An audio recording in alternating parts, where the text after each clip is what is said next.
आज पता चलेगा।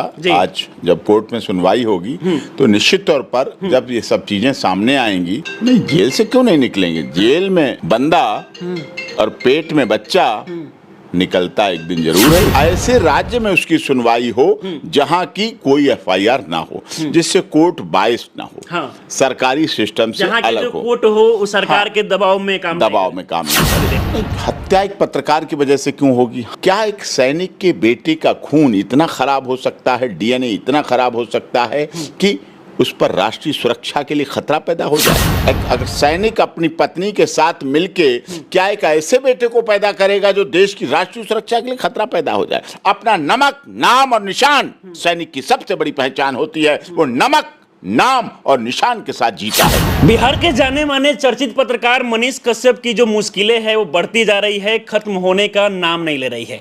एक बार फिर से मदुरई कोर्ट के द्वारा 15 दिनों तक रिमांड का जो अवधि है उसे बढ़ा दिया गया है। हालांकि आज के बारे में अगर हम बात करें तो आज 21 तारीख है और मनीष कश्यप वाले मामले पर सुप्रीम कोर्ट में आज सुनवाई होने वाला है। और इसको लेकर तमाम जो मनीष कश्यप के चाहने वाले प्रशंसक है वो कहीं ना कहीं सोच रहे हैं कि मनीष कश्यप को लेकर आज क्या अपडेट आएगा।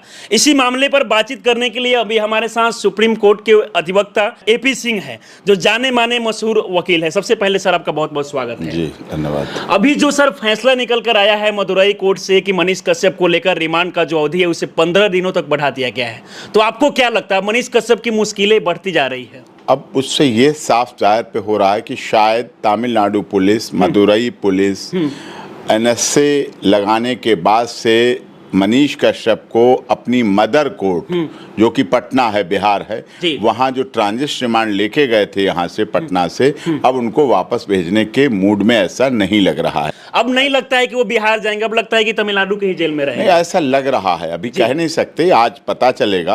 आज जब कोर्ट में सुनवाई होगी तो निश्चित तौर पर जब ये सब चीजें सामने आएंगी, उनके काउंटर एफिडेविट में पता चलेगा कि वो क्या है, उन्होंने एनएसए को लेके कितनी तैयारी की है, उन्होंने केस जो हमारे क्लब कराने के लिए हमारी याचिका जो सुप्रीम कोर्ट में है उसके लिए क्या क्या काम किया है, इंटरिम बेल के लिए वो क्या अपोज करते हैं।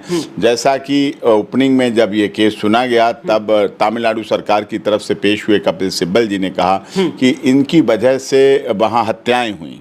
बहुत बड़ा आरोप लगाया कि हत्याएं हुई। क्या ये सच है? अब वो प्रूव करेंगे। हमारी क्लब करने की जो पिटीशन है उसमें साफ तौर पर यह था कि जब एक से अधिक एक ही बात को लेकर, एक ही कंटेंट्स को लेकर, एक ही सब्जेक्ट को लेकर, एक ही यूट्यूब को लेकर, एक ही ट्विटर को लेकर, एक ही ट्विटर करने वाला है और भेजने वाला है, तो उसको लेके कितनी भी एफआईआर दर्ज हो जाएं, वो सब एफआईआर एक साथ एक जगह पर इकट्ठी हो जानी चाहिए। आपका ये कहना है। अच्छा, कपिल जी ने जो आरोप लगाया है कि वो उनके वजह से हत्या हुआ है, आप इसे कैसे देखते हैं? हत्या एक पत्रकार की वजह से क्यों होगी? हाँ, पत्रकार ने, मनीष ने जो पूर्वांचल प्रवासी मजदूरों के साथ, मेहनतकश लोगों के साथ, प्रवासी लोगों के साथ अन्य राज्यों में दुर्दशा होती है, उनके जो हालात का मजाक उड़ाया जाता है। और ये केवल अब की बात नहीं है, जब मनीष ने भी जन्म नहीं लिया था, तेजस्वी यादव ने भी जन्म नहीं लिया था, तब से ये समस्या हिंदी भाषी लोगों के साथ, पूर्वांचल के लोगों के साथ, प्रवासी लोगों के साथ चली आ रही है। महाराष्ट्र में तो यहाँ तक तत्कालीन मुख्यमंत्री, सोचिए कितना संवैधानिक पद होता है मुख्यमंत्री का, वो कहता है यहाँ सिर्फ मराठी रहेंगे, मराठियों के लिए जगह महाराष्ट्र में कहा जाता, महाराष्ट्र में कहा जाता मराठियों के लिए महाराष्ट्र, यहाँ उन्हीं की नौकरी, वही रहेंगे, वही काम करेंगे। इतना बड़ा बयान देने के बाद वहां तो किसी पर एनएसए एक्ट नहीं लगता है। एनएसए नहीं, वहां पर एफआईआर भी नहीं होती है।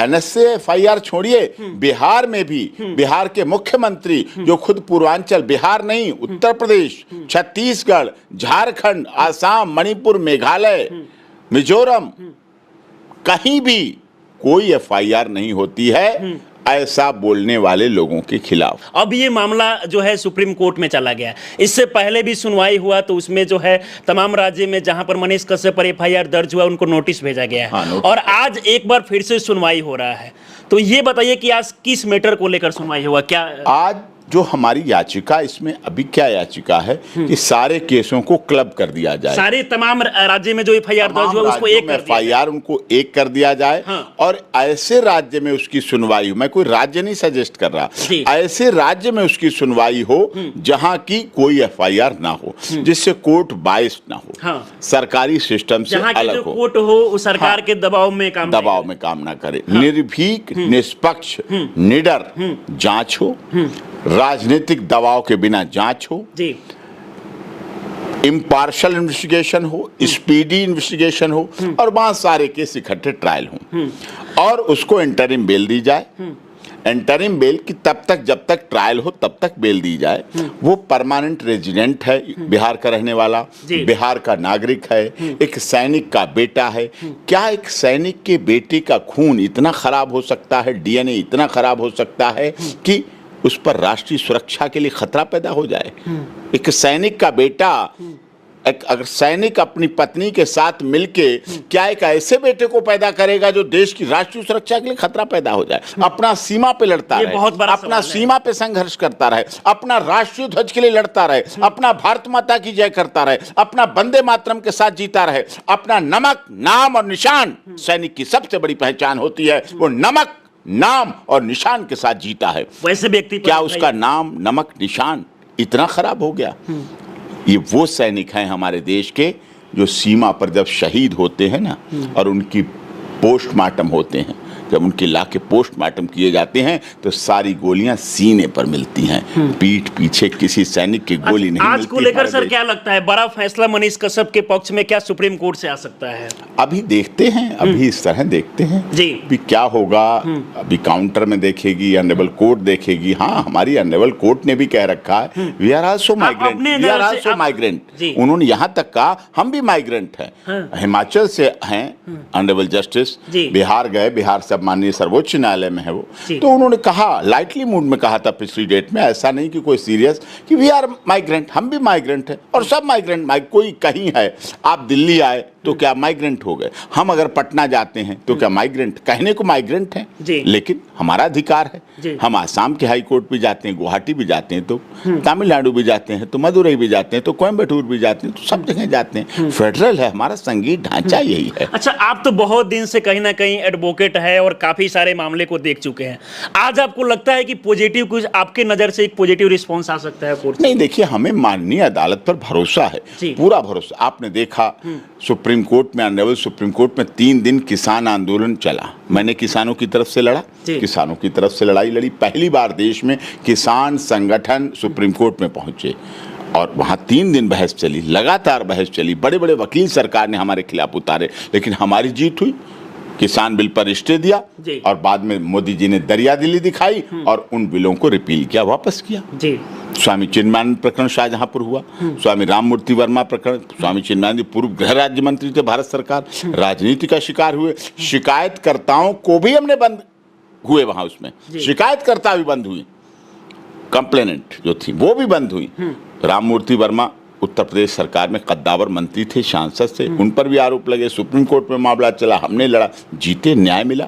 हाथरस प्रकरण आपने अभी देखा, कितनी बड़ी राजनीति हुई थी, जाति की राजनीति है, न्याय मिलता है। अलीगढ़ से न्याय मिला, अलीगढ़ डिस्ट्रिक्ट कोर्ट से न्याय मिला, कह रहे थे वही हुआ कि तीनों निर्दोष है। झगड़ा था, एक में लड़का और लड़की प्रेम था, झगड़ा था, और झगड़े में केस कन्विक्शन हुआ, ना रेप था, ना गैंग रेप था, ना मर्डर था, कुछ नहीं था, केवल झगड़ा था, उसमें जीत। सर, क्या लगता है कि मनीष कश्यप तमिलनाडु से बिहार कब तक लौट सकते हैं? नहीं, लाएंगे, बिहार में लाएंगे, तमिलनाडु से, बिहार के, क्योंकि वो बेटा है। हाँ, बिहार के बेटा है, वो देश के बेटा है, बिहार के बेटा नहीं। आधार कार्ड तो उनका देश का आधार है ना, आधार कार्ड तो पूरे देश का एक होता है, इलेक्शन आई कार्ड तो पूरे देश का एक होता है, भारत का निर्वाचन आयोग एक है, आधार कार्ड संस्था एक है, प्रधानमंत्री एक है, तो ऐसा कोई बात नहीं। हाँ, लालू यादव जी के बिहार की बात जहाँ तक है, तेजस्वी यादव की जी, उन्हें भी ये पीछे मुड़ मुड़ के ऐसा नहीं देखना चाहिए, इतना नहीं देखना चाहिए। आप ऊंचे पद पर हैं, आपको ये नाराजगी नहीं होनी चाहिए कौन क्या कह रहा है, क्या कर रहा है, आप तो महान पद पे, आप भाग्यशाली हैं। बहुत कम ऐसे देश में युवा उप मुख्यमंत्री हैं जिनका पिता मुख्यमंत्री रहा, केंद्रीय रेल मंत्री रहा, माता पूज्य माता मुख्यमंत्री रही, छोटा भाई मंत्री, बहन राज्यसभा सदस्य, छोटी बात है क्या? सब राजनीति तेजस्वी यादव जी और तेजस्वी यादव जी ऐसे व्यक्ति हैं। और तेजस्वी यादव के पिता ने भी लोकनायक जयप्रकाश की लड़ाई लड़ी। राम मनोहर लोहिया के संपूर्ण क्रांति का नारा आपने देखा जो बिहार से चला, उसमें आंदोलन में रहे। और कितनी बड़ी विडंबना है कि जब मीसा आंदोलन चल रहा था, maintenance internal security act Misa, और उनकी तेजस्वी यादव जी की बहन का जन्म उसी समय हुआ जब लालू यादव जी जेल में थे, जेल में थे, आंदोलन में जेल में थे। उन्हें पता चला मेरे यहाँ बेटी का जन्म हुआ, उन्होंने उसका नाम रख दिया मीसा। वही है मेंटेनल रिकॉर्ड। जब मनीष सरेंडर हुआ तो मनीष कहीं भाग रहा था, कहीं दाढ़ी मुड़वाई थी, कहीं बाल कटवाए थे, कहीं पगड़ी बांधी थी, कहीं कपड़े बदले थे, किसी एयरपोर्ट पे मिला, कहीं नेपाल बॉर्डर पे मिला, कहीं छुपके भाग रहा था, कहीं बेसमेंट से पकड़ा गया, कहीं गाड़ी में छुपा बैठा था, कहीं मुंह रंगीन करके बैठा था, कहीं नहीं। जैसा वो था, जिस रूप में था, जो उसका हुलिया था, उसी रूप में वो पुलिस के सामने सरेंडर हो गया जाके। तो कानून में मानने की विश्वास, गलती थी, लीगल रूप से गलती थी, उसे दिल्ली आना चाहिए था, सुप्रीम कोर्ट आना चाहिए थी। यहाँ से हम लोग जो पिटीशन बाद में लगाई वो पहले लगती, कोई ऐसी एक्शन नहीं होता। कितने मामलों में आपने देखा, स्वामी रामदेव जी ने कभी क्या क्या कह देते हैं, कभी कोई नेता कुछ कुछ कह देता है, बहुत FIR हो जाती हैं, लेकिन सब इकट्ठी हो जाती हैं और नॉट अरेस्टिंग का ऑर्डर करा लेते हैं कि गिरफ्तार नहीं किया जाएगा। तो ये चीज हो जाती है, उसने नहीं की। अब क्यों नहीं की? अति विश्वास की वजह से उसने नहीं की, या इसलिए नहीं की कि बिहार में सरकार हमारी है, हमारे युवा हैं? नहीं, जेल से क्यों नहीं निकलेंगे? जेल में बंदा और पेट में बच्चा निकलता एक दिन जरूर है, ये ध्यान रखो। तो यानी कि अब जेल से निकलेंगे वो? बिल्कुल निकलेंगे, बिल्कुल निकलेंगे, जेल से भी निकलेंगे, बेल भी होगी। होता है, सबके साथ होता है। ऐसे इंदौर में कंप्यूटर बाबा के साथ हुआ था। कांग्रेस में दर्जा प्राप्त मंत्री रहे, भाजपा में भी दर्जा प्राप्त मंत्री रहे, हम पहुंचे, बेल कराई, बाहर हुए, तो उनका भी दुख था, दर्द है। जेल किसी के लिए अच्छी नहीं लगती, केवल जेल एम्प्लॉय लोगों के लिए अच्छी लगती, जो वहाँ एम्प्लॉय है उन्हीं के लिए अच्छी लगती, और किसी बाहर वाले के लिए जेल अच्छी नहीं लगती है, किसी भी सूरत में नहीं होती है। और कानून पर तो भरोसा रखना पड़ेगा। ये तो NS से है, राष्ट्र का।